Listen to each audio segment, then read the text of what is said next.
The largest city in South America, Sao Paulo sits on the Piratininga Plateau and is surrounded by rivers that fan out into the interior. Almost from its founding in 1554, Sao Paulo became the gateway to the Sertão, Brazil's backcountry, and explorers known as bandeirantes made expeditions from the city into this region.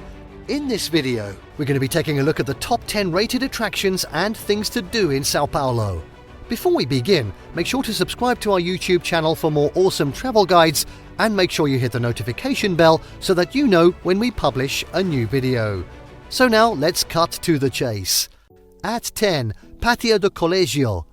The square known as Pátio do Colégio, immediately north of Praça da Sé and the Cathedral, is the original nucleus of Sao Paulo. Here, Manuel de Nobrega and José de Anchieta founded the College of the Society of Jesus, a residence and centre of study for Jesuits, and here on January 25, 1554, the first Mass in the settlement was celebrated. The attractive plaza is now occupied by the Historical Museum, a museum of sacred art, and the Capella de Anchieta. All that remains of the 16th century building are the doors and a stretch of clay wall. In the gardens of the museum is a pleasant cafe.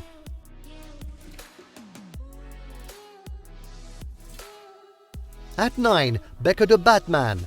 If you find yourself in the Vila Madalena neighbourhood, Beco de Batman is a wild and colourful spot located between Gonçalo Afonso Street and Medeiros de Albuquerque Street.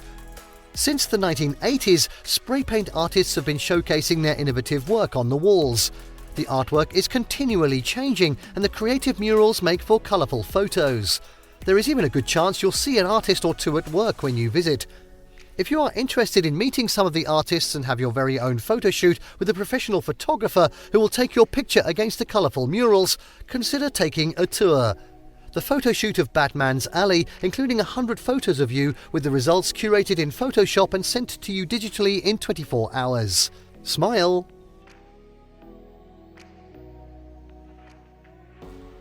At 8, Teatro Municipal. Architect Ramos de Azevedo modelled Sao Paulo's municipal theatre after the Paris Opera, drawing an eclectic mixture of Art Nouveau and Italian Renaissance themes. Almost immediately after its completion in 1911, it became a major city attraction. This status was enhanced in 1922 when it was the venue for a landmark event that revolutionised the arts in Brazil. The Week of Modern Art introduced and spotlighted artists who were to become icons of the Brazilian modernist movement.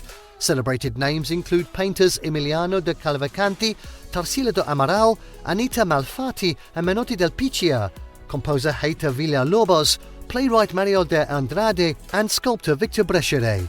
A major centre for the performing arts in South America, the theatre has hosted performances by internationally renowned singers, dancers, musicians and performing artists that have included Carla Fracci, Rudolf Nureyev, Tito Ruffo, Enrico Caruso, Maria Callas, Arturo Toscanini, Heitor Villa-Lobos and Mikhail Baryshnikov. The building was completely restored to its original grandeur and reopened in 1991. It is home to the Sao Paulo Symphony Orchestra, the Coral Lirico and the City Ballet of Sao Paulo.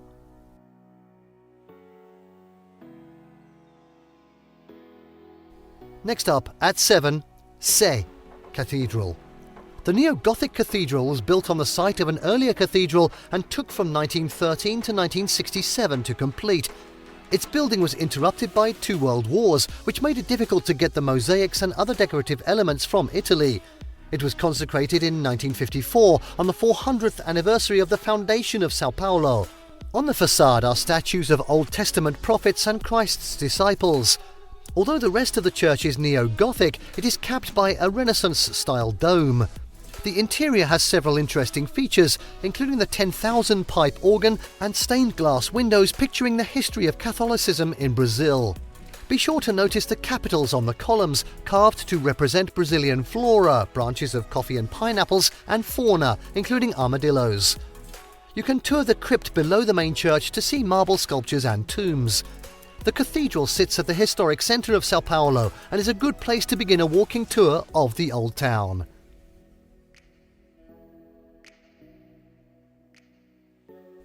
At 6, it's Parque de Independància and Museu Paulista. In São Paulo's Ipiranga district, traversed by the stream alongside which the independence of Brazil was proclaimed by Prince Pedro, Independence Park commemorates that 1822 event. Overlooking the formal gardens of roses, topiaries and fountains inspired by those at Versailles is the Museu Paulista, more commonly known as the Museo de Ipiranga.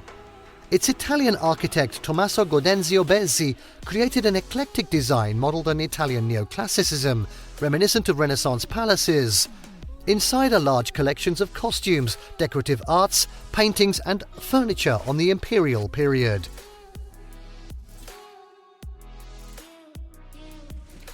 At 5, it's Avenida Paulista. Avenida Paulista is São Paulo's centre of activity, full of things to do and a favourite destination for both tourists and locals. This is an ideal spot for people watching from one of the numerous sidewalk cafes. The area is home to many shops, theatres, galleries and museums, including the São Paulo Museum of Art. Nearby and within walking distance are parks like Parque Trianon, which provides a foliage-dense oasis right in the city centre.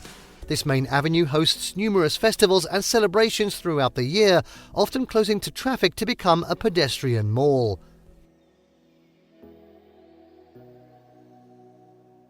And now at 4, Museo de Arte Contemporânea. Inside Parque Ibirapuera, the Pilvão de Bienal de Artes, designed by Oscar Niemeyer and completed in 1957, houses the excellent Museum of Contemporary Art, along with special exhibitions and shows. The museum's more than 5,000 pieces represent a wide range of art schools, from Picasso, Modigliani and Leger to leading Brazilian painters Tarsila do Amaral, Anita Malfatti, Portinari and Di Calvansanti. Among Latin America's largest collections of 20th century Western art, the museum also displays works by Marc Chagall, Wassily Kandinsky and Joan Miró. The sculpture garden was designed by Roberto Bull Marx and displays 30 large works in an outdoor setting.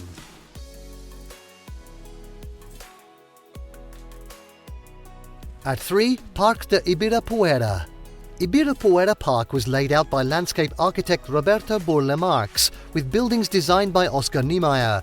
The immense green space with its monuments, museums, playgrounds, gardens, trails, lakes and performance spaces is a leisure paradise for the people of São Paulo, as well as a showcase of modern architecture and culture. The park is immensely popular, with over 14 million people visiting each year. Commemorating the pioneers from São Paulo who opened up Brazil's interior, the Bandeiras Monument is a magnificent work by Brazilian sculptor Victor Brecheret with imposing heroic figures. An obelisk commemorates those who died in 1932 in the struggle for a new constitution. Auditorio Ibirapuera, the ultra-modern music hall designed by Oscar Niemeyer, is considered one of São Paulo's best concert venues. Museo de Aeronautica e do Folclore, the Aeronautics and Folk Art Museum, displays aircraft models and flight equipment on the ground floor, with nearly 20,000 exhibits devoted to folk art and traditions from all over Brazil filling the remaining floors. The large Museo Afro-Brazil celebrates the contributions of Afro-Brazilians and their social and cultural history. The Japanese pavilion dates from 1954 and has exhibits of sculptures, samurai clothing, pottery and other treasures. The gardens out front contain volcanic rock from Japan, along with a variety of beautiful plants. The fish pond nearby is stocked with colourful carp that are always looking to be fed.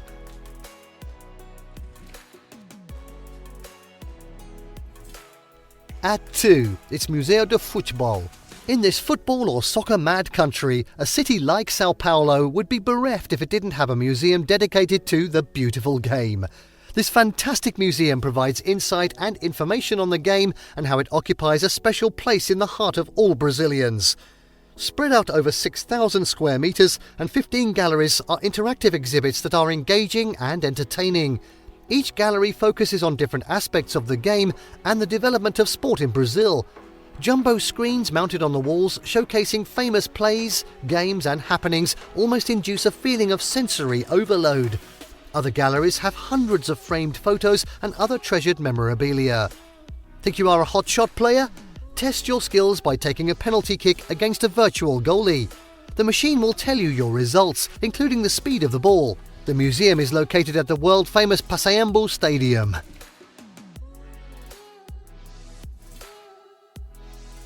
And finally, at number 1, Museo de Arte.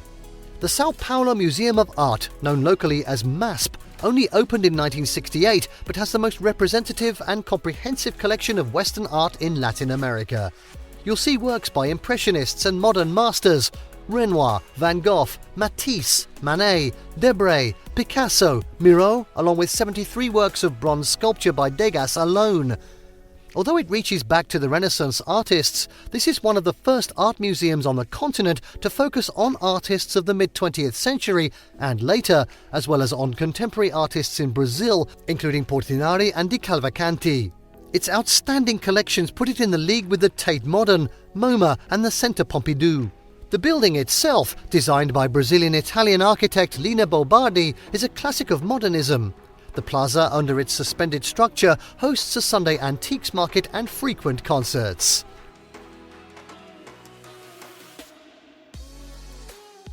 And there you have the top 10 rated attractions and things to do in Sao Paulo. Did you like what you saw? Let us know in the comments down below. Share this video with your friends and don't forget to subscribe to our channel for more fantastic travel guides. See you next time.